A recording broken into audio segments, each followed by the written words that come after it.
अस्सलाम वालेकुम। Welcome to my YouTube channel हर बार unique car. First all of, अगर आप मेरे चैनल पे नए हो तो प्लीज़ चैनल को सब्सक्राइब कर देना और press the bell icon, you will get notification new video. तो आज का जो टॉपिक रहने वाला है, टॉपिक आज का ये रहने वाला है कि इसके अंदर मेरे पास जो जो लास्ट वाला जो मैंने वीडियो डाला था, और शायद मैंने इंस्टाग्राम के ऊपर एक छोटा सा क्लिक भी डाला था रील का। तो उसमें एक भाई ने मैसेज किया कि आपने सिर्फ ये जो ठीक है पीट पीट वाला टेक्स्ट वाला हमने हमको बता दिया है, और पोलैंड की प्रोसेस क्या होती है वो भी हमने आपकी काफ़ी वीडियो में देखे हैं। तो भाई ने एक सवाल किया है कि पोलैंड में रहने का जो खर्चा होता है वो कितना है। तो आज के इस वीडियो में हम ये कवर करने वाले हैं, cost of living in Poland. तो उसके अंदर जैसे अपना क्या क्या एक्सपेंस रहने वाला है, जैसे फॉर एग्जांपल फर्स्ट ऑफ हो गया अपना अपार्टमेंट का, हो गया ठीक है, हाउस का। दूसरा फिर अपना जो खाने का ग्रोसरी का हो गया, ये हो गया। और तीसरा फिर उसके बाद में आपके अदर एक्सपेंसेस, जो अदर एक्सपेंसेस में अगर अपन काउंट करें तो जैसे मोबाइल का हो गया, ठीक है।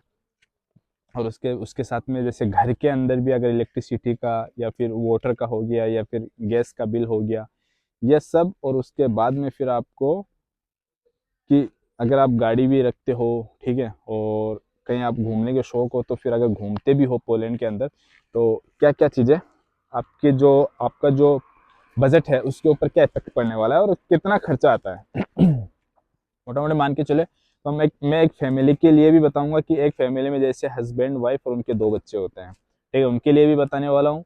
या फिर उनके माँ बाप भी साथ में है तो उनके लिए भी बताने वाला हूँ। और या स्टूडेंट है उसके लिए भी बताने वाला हूँ, या कोई वर्क परमिट पे आने वाला है उसके लिए भी, इसमें तीनों के लिए बात करेंगे इस वाले वीडियो के अंदर, ठीक है। तो I will try full information in this video. तो आप है ना वीडियो को पूरा देखना, और मैं कोशिश करूंगा कि आपको अच्छी से अच्छी इन्फॉर्मेशन इसके अंदर पूरी मिल जाए। तो पहले ये करते हैं कि फैमिली वाले के लिए देखते हैं। अगर आप पोलैंड आ रहे हो, ठीक है, या फिर आने का आपने कोई प्रोग्राम बनाया या आपकी प्लानिंग है, ठीक है, तो आप ये सोचो कि मैं सबसे पहले अगर रूम जो अपना अपार्टमेंट है वो अपार्टमेंट में लूंगा पोलैंड के अंदर। तो डिपेंड करता है कि आप सिटी में रहना चाहते हो, या जैसे अभी मैं फिलहाल में हूँ जिस टाउन में, एक छोटा सा टाउन है ये, या फिर आप वहाँ रहना चाहते हो। तो उनके इनके दोनों के बीच में भी जो अपना रेंट का जो होता है ना, डिफरेंस होता है काफ़ी। काफ़ी मान के चले तो ज़्यादा इतना, काफ़ी का मतलब हो गया कि 400-500 जलोटी का डिफरेंस हो जाता है। 400-500 जलोटी काफ़ी होते हैं, बोले तो अपने इंडिया के हिसाब से 12-13 हज़ार रुपये हो गए, ठीक है। तो सबसे पहले कि अगर आज जैसे आप आ गए पोलैंड, ठीक है, आपको एक हाउस चाहिए 1 BH का, 2 BH का। तो 1 BH के की बात करते हैं। 1 BH के में जैसे आप हो गए हस्बैंड, आप एक फैमिली, वाइफ होगी, हस्बैंड हो गया, उनके दो बच्चे हो गए, 1 BH के फ्लैट में चल जाता है। 1 BH के में इधर क्या सिस्टम है, 1 BH के में आपको एक बेड, मास्टर बेड मिलेगा, मास्टर रूम, ठीक है। और उसके साथ में एक बच्चों के लिए किड्स रूम होता है, एक वो, और एक किचन और एक छोटा सा हॉल, ये मिलता है आपको 1 BH के में। तो अगर अपन रेंट की बात करें तो रेंट आपका मोस्टली मिनिमम से मिनिमम भी अगर मान के चले तो आपका 3500 PLN के बराबर मिलता है आपको, 3500 PLN। और वो डिपेंड करता है कि आपकी बिल्डिंग के ऊपर, और आपका जो एरिया है वो कोस्टली है या सेंटर में है, या फिर थोड़ा सा आउट है सेंटर से, उसके ऊपर भी थोड़ा सा अगर उनके ऊपर भी डिपेंड पड़ता है। बिल्डिंग पुरानी है तो फिर आपका जैसे मान के चलो कि जैसे मैंने 3500 PLN बताई है, तो उसमें से ये मान के चलो कि अगर कोई बिल्डिंग पुरानी है तो आपका 100-200 और कम हो जाएगा। और अगर आप अच्छे वाले सेंटर वाले इलाके में जाके रहते हो तो उसमें ऐसे मान के चलो कि आपका 200-400 बढ़ जाएगा, इंक्रीज हो जाएगा, ठीक है। ये तो हो गया आपका हाउस का, तो फैमिली आती है। अब फूड की बात कर रहे हैं, ग्रोसरी का आप ये मान के चलो कि एक फैमिली के लिए यहाँ पे जो इनफ से इनफ, मिनिमम से मिनिमम जो आप अच्छा खाएंगे, अच्छे से अच्छा खाएंगे ना, तो उसमें भी मिनिमम से मिनिमम ये मान के चलो कि आपका 1200 से 1300 PLN जाने वाला है ग्रोसरी के अंदर, ठीक है। ये ग्रोसरी का हो गया। अब डिपेंड करता है कि आप किस टाइप का आइटम खाना चाहते हो। अपन इंडिया वाले फैमिली है तो इंडिया वाले दाल चावल हो गया, अपना आटा हो गया, सब्जी वगैरह हो गई, या चिकन बीफ वगैरह हो गया, ये सारी चीज़ें उसमें सारी इंक्लूड हो गई है, मैंने जो 1200-1300 जो बताए हैं, ठीक है, ये हो गया। और उसके बाद अदर एक्सपेंसेस जो मैंने बताए थे, जैसे आपका बिल हो गया, मोबाइल का बिल हो गया, ठीक है। और जो मैंने ये अपार्टमेंट का जो मैंने बताया 3500, इसमें इलेक्ट्रिसिटी, गैस का और ये बिल का, ये सॉरी इसका वाटर का, तो ये सारे जो बिल्स हैं वो सारे बिल्स इसमें इंक्लूड नहीं है। तो ये ऐसे मान के चलो कि 6 महीने से आते हैं या कभी साल से भी आ जाते हैं। तो इसका जो बिल होता है ना वो लगभग लगभग आप ये मान के चलो कि इलेक्ट्रिसिटी और वाटर का आप मान के चलो 600, ठीक है, 6 महीने का, एक साल के अराउंड माने तो 1200। और इलेक्ट्रिसिटी का 150-200 PLN आता है, 2 महीने से, 1 या 2 महीने से आता है, ठीक है, यह हो गया।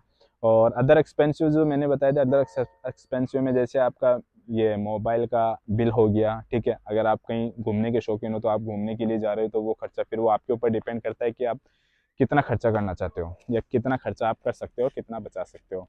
ये तो हो गया एक फैमिली के लिए।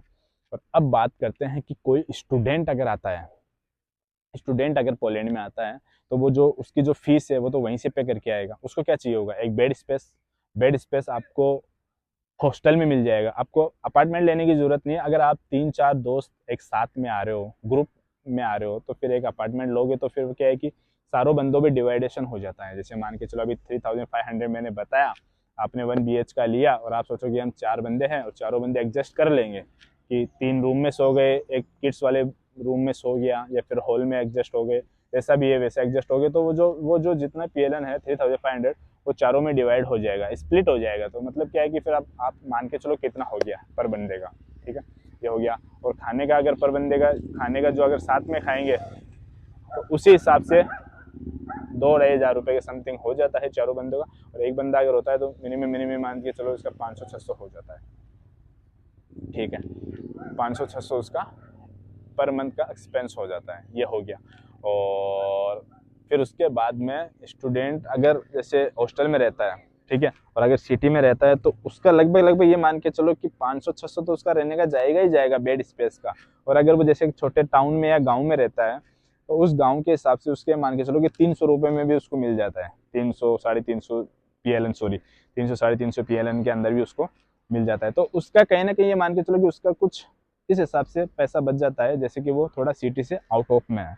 लेकिन उसको फिर ट्रेवल में जाना पड़ेगा, ट्रेवल में पैसा लग जाएगा, ट्रांसपोर्टेशन में फिर वो जैसे ट्राम में जाएगा, बस में जाएगा या ट्रेन में, मेट्रो में, जिससे भी जाएगा, टैक्सी करके जाएगा, तो उसका भी उसमें पैसा लगेगा। लेकिन ये है कि स्टूडेंट के लिए बेनिफिट ये है कि वो कार्ड बन जाता है उसका, स्टूडेंट ID, तो उस पर अच्छा खासा डिस्काउंट मिल जाता है उनको। मतलब 100 जहाँ जहाँ 100 लगने होते हैं वहाँ 50 में उनका काम हो जाता है, ये हो गया। और अब तीसरा जो है ये कि जो अपना भाई जो वर्क परमिट के ऊपर आ रहा है यहाँ पे, तो उसको उसको क्या चाहिए भाई, वो आई के रहा है काम करने के लिए, इसलिए आ रहा है कि ताकि वो अच्छा से अच्छा पैसा थोड़ा बचा के अपने घर पे करे और भेजे और सेविंग करे। तो उसको क्या चाहिए, उसको सुबह उठ के काम पे जाना है, दोपहर में आके काम से खाना खा के रेस्ट करना है, रात को सोना है, फिर वापस काम पे जाना है, ठीक है। सैटरडे संडे है, अगर घूमने का शौकीन है तो वो घूम सकता है। बाकी अदरवाइज जहाँ तक मैंने देखा है यहाँ आने के बाद, देखा है तो लोगों के पास इतना टाइम नहीं होता है भाई, क्योंकि वो उसको सब कुछ अकेले को ही करना होता है। घर में रहते हैं, घर में क्या है कि खाना बनाया मिलता है, ठीक है, मम्मी मम्मी सिस्टर वगैरह वाइफ वगैरह बना देती है तो खाना बनाया मिलता है। फिर उसके बाद में आपके जो कपड़े हैं वो आपके वॉश हुए हुए आपको मिलते हैं। उसके बाद में आपको जो भी कुछ काम होता है, जैसे आपका रूम है, रूम आपको एकदम परफेक्ट तरीके से सजा हुआ मिलता है। घर की सफाई आपको करनी नहीं होती है, घर की लेडीजें वगैरह कर लेती है सफाई। तो वहाँ पे तो क्या है कि आपके पास टाइम ही टाइम रहता है। लेकिन यहाँ आने के बाद आपको जो सारे काम और जो करते हैं ना घर वाले, अपनी लेडीज़ करती हैं, वो सारे काम अपन को भी करने पड़ते हैं यहाँ पे। क्यों, सुबह उठेंगे, खुद का नाश्ता बनाओ, नाश्ता किया, काम पे जाओ, काम पे गए, काम पे आने के बाद काम पे आने के बाद आपको फिर दोपहर का खाना अगर आपने रात को बना के रख लिया है तो फिर दूसरे दिन दोपहर में चल जाता है। दोपहर में अगर फ्रेश खाने की अगर आदत है तो फिर दोपहर में खाना बनाओ, 1-1.5 घंटा उसमें जाएगा, खाना खाएंगे, खाना खा के फिर थोड़ा रेस्ट करेगा, फिर घर की सफाई करनी होती है। जैसे घर की सफाई करके फ्री होंगे इतने में रात का खाना बनाने का आ जाएगा। तो फिर खाना खाओ, सो जाओ, सुबह वापस फिर मतलब आपकी जो लाइफ है ना वो वैसे ही सर्कल की जैसे चलती रहने वाली है, उसमें आपको टाइम नहीं मिलेगा। हाँ, अगर आपको टाइम मिलता है तो जैसे मतलब सैटरडे संडे को मिलता है तो 2 दिन की छुट्टी होती है, 5 डेज सिर्फ वर्किंग होते हैं इधर। तो 2 दिन में सैटरडे को अगर आप मान के चलो तो सैटरडे में ये है कि आप है ना घूमने के लिए निकल सकते हो, क्योंकि संडे को इधर सब कुछ क्लोज होता है, सब कुछ बंद रहता है, तो संडे को तो कोई मतलब ही नहीं है। तो सैटरडे को आप घूम सकते हो, आपके पास सैटरडे को टाइम मिल सकता है। अगर आप ओवर टाइम करते हो या आपकी कंपनी आपको एक्स्ट्रा वर्क दे रही है तो फिर अच्छा ही है, घूमने से अच्छा है कि काम करो, क्योंकि हम लोग यहाँ पे आए क्यों हैं, काम करने के लिए आए हैं, पैसा बनाने के लिए, ऐसे अच्छा सा काम ही करो। और संडे आपको जो मिलता है, संडे में आपके जो क्लॉथ वगैरह है वो वॉश कर लो, क्लॉथिंग हो गया, तो ये सारे काम तो अपन को करने ही होते हैं। ठीक है। अब इसी बीच में एक भाई का और सवाल था कि भाई आपने जो लास्ट वीडियो बताया था, और अभी करंट करंट टाइम में जो पोलैंड में जो सैलरी चल रही है 4666 PLN, तो उसके अंदर हम कैसे बचा पाएंगे? तो भाई देखो, अगर फैमिली आती है, साथ में फैमिली रहती है, तो आप ये मान के चलो कि कुछ नहीं बचेगा, कुछ तो कुछ बचने वाला ही नहीं है फिर। ठीक है। और अगर आप स्टूडेंट पे हो तो स्टूडेंट के ऊपर डिपेंड करता है कि उसको पैसा बना के उसको फीस में भी देना होता है, अपना खुद का खर्चा भी निकालना होता है। ये हो गया। और जो वर्क परमिट पे आ रहा है, तो वर्क परमिट वाले बंदे के लिए तो सेविंग यही है कि भाई अपना रहो, खाओ, जितना सस्ता हो सके उतना सस्ता देखो रहने का, खाने का, लेकिन खाना अच्छा खाओ। क्योंकि आपको जब तक अगर खाना अच्छा नहीं खाएंगे तो काम ही आपको करना होता है, और आपकी अगर सेहत भी जरूरी है भाई। ठीक है, पैसा ये सब कुछ मैटर नहीं करता। आपकी बॉडी अगर सही सलामत रहेगी, काम आपके बॉडी अगर आपके लिए काम करेगी, तो भाई आप काम कर सकते हो आगे, अगर अच्छा खाएंगे तो।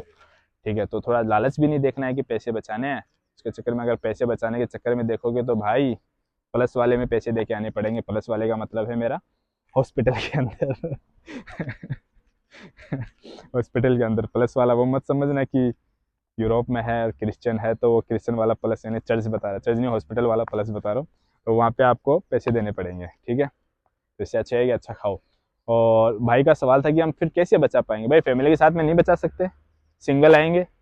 सिंगल आओगे तो एटलीस्ट आपका ये मान के चलो, जैसे छोटे से टाउन में अगर आपकी कंपनी वेयर हाउसेज, मोस्टली जो वेयर हाउसेज होते हैं वो टाउन के अंदर ही होते हैं। यहाँ अगर है, और एक बात और बता देता हूँ, खाने का रहने का कंपनी नहीं देती है। पूरे यूरोप में आप कहीं भी चले जाओ, खाने रहने का आपका ही रहता है। ठीक है। तो यहाँ आने के बाद आपका रहने का अगर कंपनी देती है, तो ऐसे मान के चलो कि वो 200-300 PLN में काम निकल जाता है, खाने का आपका 500-700 में निकल जाता है। ठीक है। और फिर थोड़ा सा घूमने वूमने का और ऐसे मान के खर्चा मान के चलो, तो मतलब ठीक है, आपके लिए बचा सकते हो आप पैसे।